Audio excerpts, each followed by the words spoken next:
Real stories come out of every house. Let's see what wisdom looks like at your house.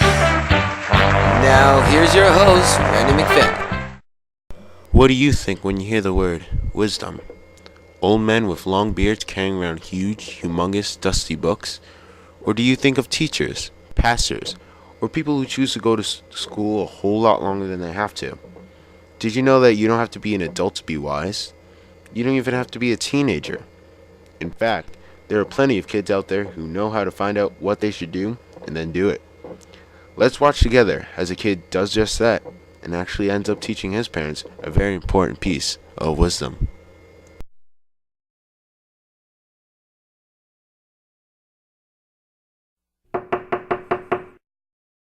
Let's introduce our guest.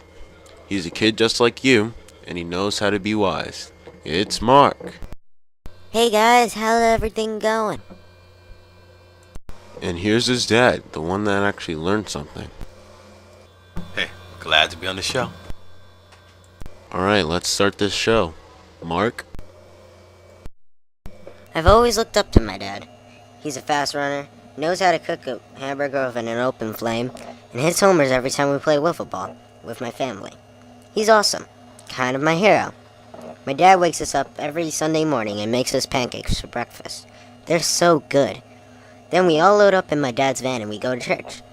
I like hearing about all those cool people and exciting stories from the Bible.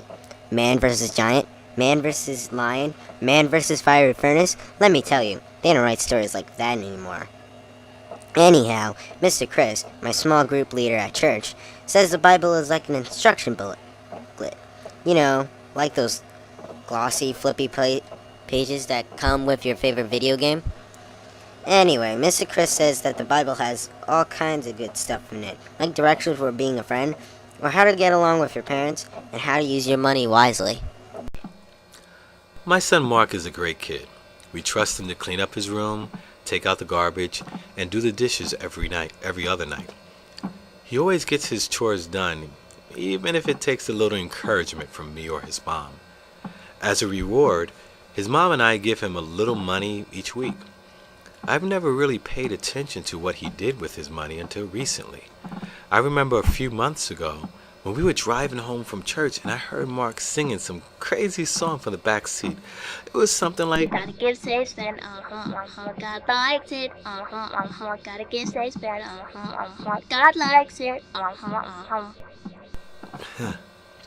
I really didn't pay that much attention to it then, but it wasn't long before that little phrase would change our entire family's lives, especially mine. One of my favorite Bible lessons ever was the one about money. The people on the stage sang this really funny song about giving, saving, and spending. They had dance moves and everything. Did you know Jesus talked about money in the Bible? Yeah, he was pretty clear on what he wanted us to do with it. I decided after that day I wanted to start being wiser about my money. You see, I get a little bit of money every week for chores I do around the house, but I never did anything special with my money. In fact, I mostly spent it on toys that broke after one day or candy and junk like that. So, like the Bible talked about, I gave a certain amount in an offering bucket each Sunday and I saved most of what I had left, and I only spent a little bit when I had to. I first noticed a change in Mark when we went grocery shopping the day after I heard him singing in the car.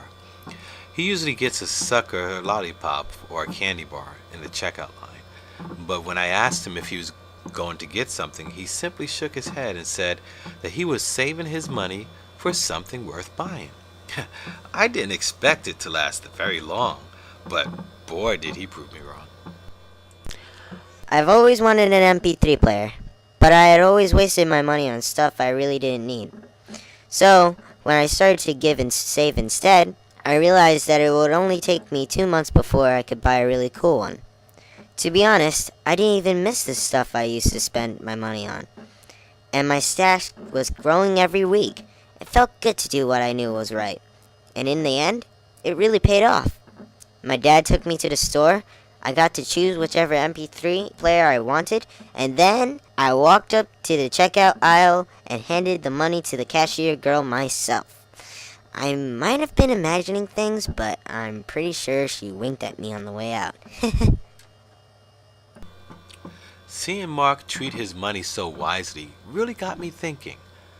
The look on his face when he got home and showed his mom what he bought with his own money, it was beaming.